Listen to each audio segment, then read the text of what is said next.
Assalamualaikum warahmatullahi wabarakatuh. Perkenalkan, saya Hesi Desta Lestari dengan NPM G1A023006. Di sini saya akan membahas suatu materi yang menarik, yaitu bagaimana tiga arsitektur jaringan saraf yang berbeda itu bisa menyelesaikan satu masalah yang sama. Nah, ini tuh bukan tentang yang paling pintar, tapi tentang bagaimana memahami filosofi di balik setiap desain. Oh ya, maaf ini. Ini ya. Yang pertama ini ada studi kasus tentang mesin penyortir buah. Kita lihat skenario sederhananya. Di sini ada mesin penyortir buah di pabrik. Nah, mesin ini itu dipasangi sensor yang mendeteksi tiga atribut fisik di setiap buah yang nantinya lewat di ban berjalan ini. Itu ada dari bentuk, kemudian dari tekstur, dan juga dari berat. Nah, setiap atribut ini dikonversi menjadi nilai binar, yaitu ada satu atau juga hasilnya itu min satu. Nah, nanti hasilnya itu setiap buah itu akan direpresentasikan sebagai sebuah vektor tiga dimensi di dunia nyata. Misal, di sini ada apel. Untuk apel itu tiga tipe idealnya. Itu adalah bentuknya bulat, yaitu satu, kemudian halus itu satu, dan juga ringan itu min satu. Jadi vektor prototipenya itu satu, satu, dan min satu. Kemudian di sini ada juga contoh lain yaitu jeruk. Idealnya itu bentuknya bulat, satu, kasar min satu, dan juga ringan min satu.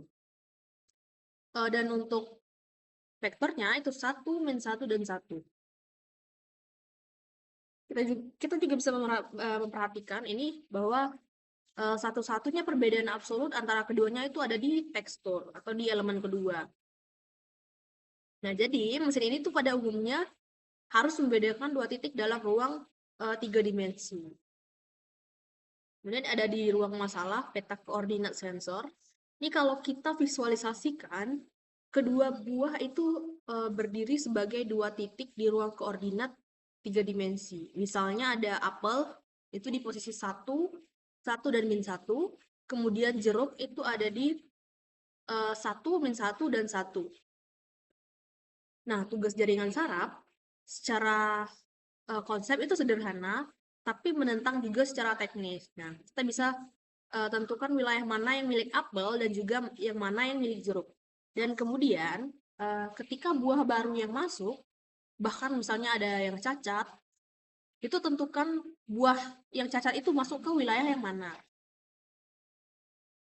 Nah, ini dia tantangannya. Tantangan misalnya itu bisa jadi di input cacat. Karena sensor itu tidak selalu bekerja secara sempurna, kita bisa bayangkan misalnya itu ada jeruk, bentuknya itu tidak bulat sempurna. Mungkin bentuknya agak elips atau karena memar bentuknya tidak sempurna. Jadi sensor akan mendeteksi bentuk itu sebagai min satu, bukan satu. Maka input yang masuk ke sistem server itu adalah vektornya dalam bentuk min satu, min satu, min satu. Nah, ini dimasukkan sebagai titik anomali yang tidak berada tepat di posisi ideal manapun. Nah, pertanyaannya, bagaimana sistem bisa mengklasifikasikannya dengan benar? Nah, di sini masalah kita yang nantinya kita akan selesaikan dengan tiga cara berbeda, yaitu yang disebutkan tadi. Kemudian, ini ada peta tiga paradigma. Nah, untuk menyelesaikan masalah ini, ada tiga struktur jaringan saraf dan filosofi yang berbeda. Yang pertama itu ada perseptron, jaringan yang mana yaitu jaringan feedward yang bekerja dengan membuat batas keputusan linear. Yang kedua itu ada Hamming network, yaitu jaringan kompetitif yang bekerja dengan sistem winner take all.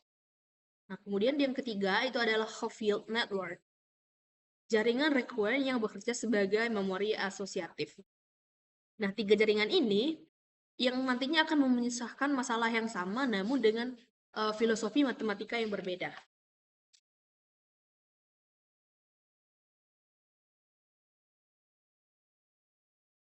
Kemudian di sini kita langsung bahas saja. Yang pertama itu ada jaringan perseptron, yaitu jaringan yang paling sederhana. Cara kerjanya itu input P dikalikan dengan matriks bobot W. Kemudian ditambah dengan bias B. Lalu hasilnya dipaksa menjadi nilai biner plus 1 atau minus 1. Nah, melalui fungsi ini, aktivasi hard lens, formula lengkapnya itu ada A sama dengan hard lens WP plus B.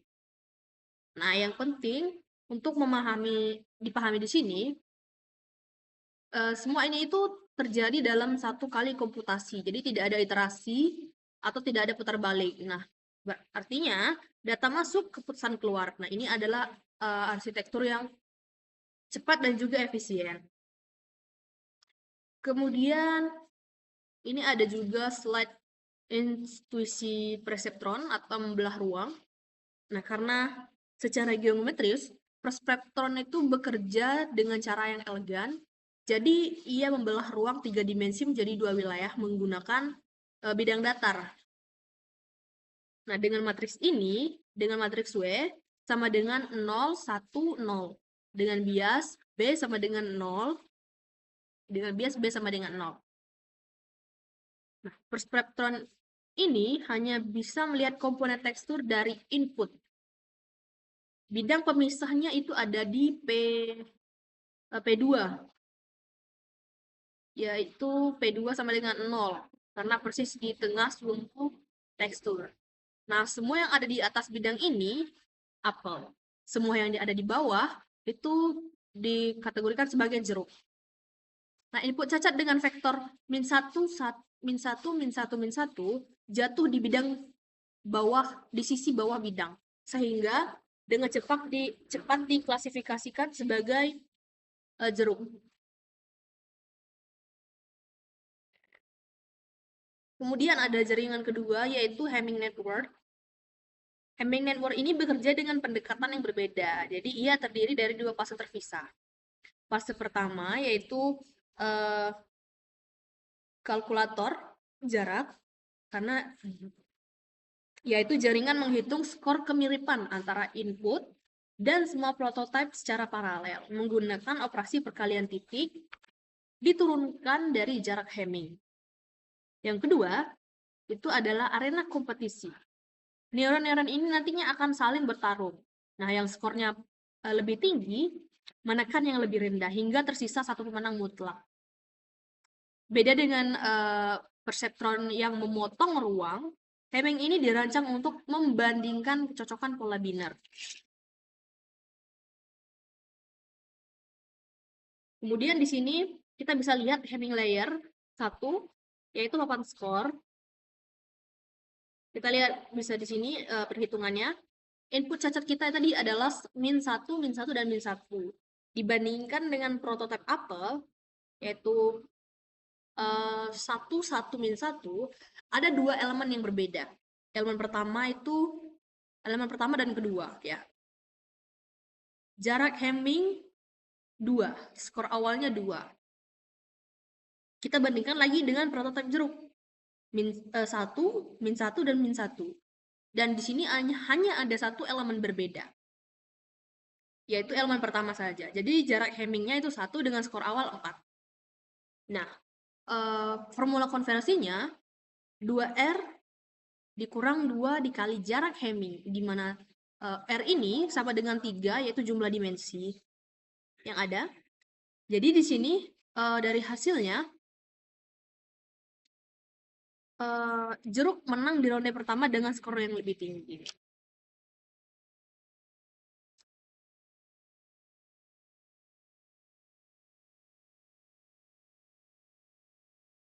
Kemudian di sini ada Hamming layer 2, yaitu winner take all.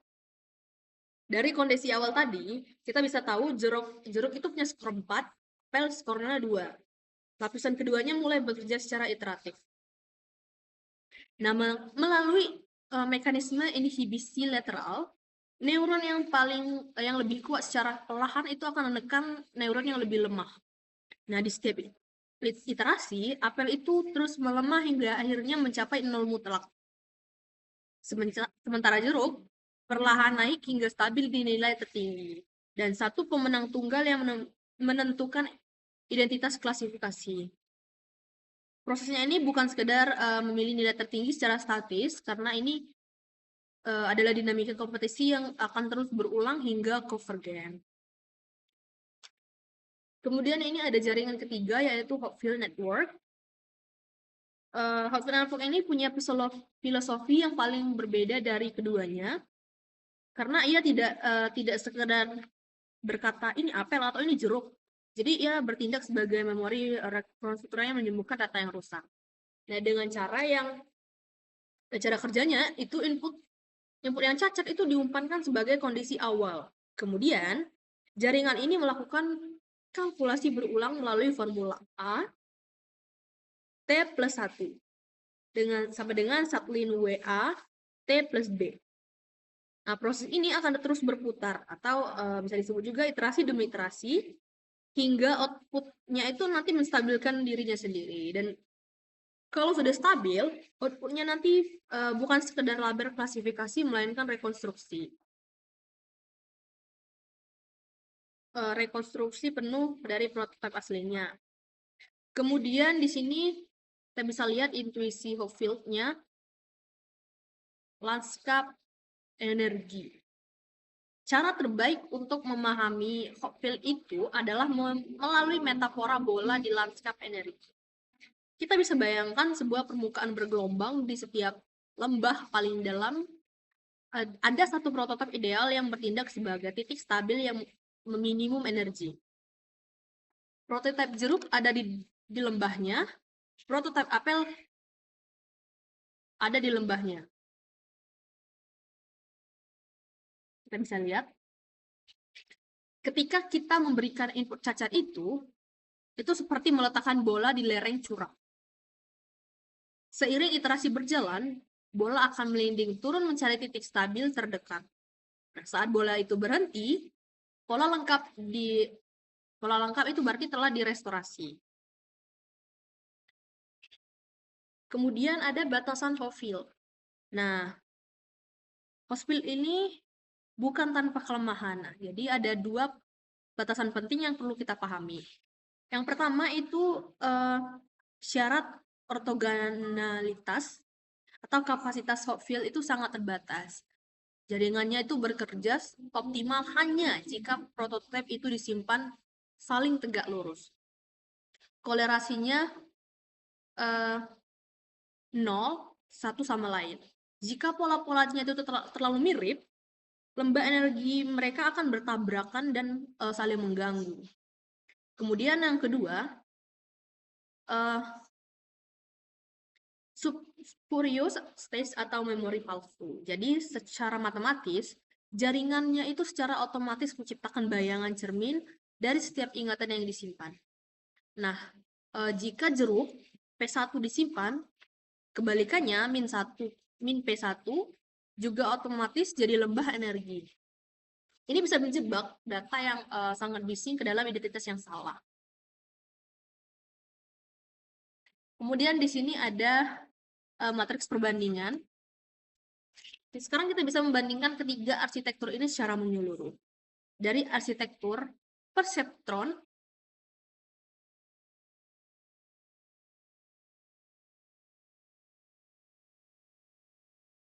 adalah feed forward, dengan Hamming adalah hybrid, dan kompetitif, dan Hopfield adalah recurrent associative. Dari sisi metode komputasi, perseptron ini menghitung sekali saja, yang artinya itu instan, cepat. Kemudian Hamming ini iteratif, tapi ada banyak lapisan, tapi hanya ada pada lapisan kedua. Kemudian Hopfield itu ada iteratif, terus menerus hingga sampai ke konvergen. Kemudian dari sisi toleransi noise, perseptron itu lebih rendah. Hamming itu sedang, kemudian Hopfield itu tinggi. Dan yang paling menarik, dari output yang dihasilkan berbeda total. Dengan perseptron itu mengeluarkan satu bit identitas, Hamming itu menunjukkan satu neuron pemenang, sementara Hopfield itu merekonstruksikan seluruh vektor prototip aslinya. Kemudian ini ada panduan keputusan operasional. Pernyataan terakhir yang paling praktis, nih, kapan kita bisa menggunakannya? Nah, kita bisa menggunakan perseptron jika kecepatan komputasi adalah syarat mutlak dan data Anda itu terbukti bisa dipisahkan secara linear atau secara hitungan itu langsung bisa selesai. Kemudian, kita bisa menggunakan Hamming network jika tugas utamanya adalah mencari kecocokan kategori pola binar dengan cara paling efisien. Nah, jadi dia lebih unggul di pencocokan pola langsung. Kemudian, kapan kita bisa menggunakan Hopfield network? Yaitu jika input Anda yang sering cacat atau rusak dan kamu itu tidak hanya ingin label klasifikasinya, tapi juga ingin rekonstruksi wujud asli data tersebut. Kesimpulan besarnya, pemilihan arsitektur itu bukan tentang mana yang paling pintar, tapi tentang mana dasar matematika yang paling selaras dengan topologi fisik dari masalah yang kita hadapi. Itu saja untuk pembahasan dari slide network 3 paradigma jaringan sarafnya. Saya Sedesta Lestari. Assalamualaikum warahmatullahi wabarakatuh.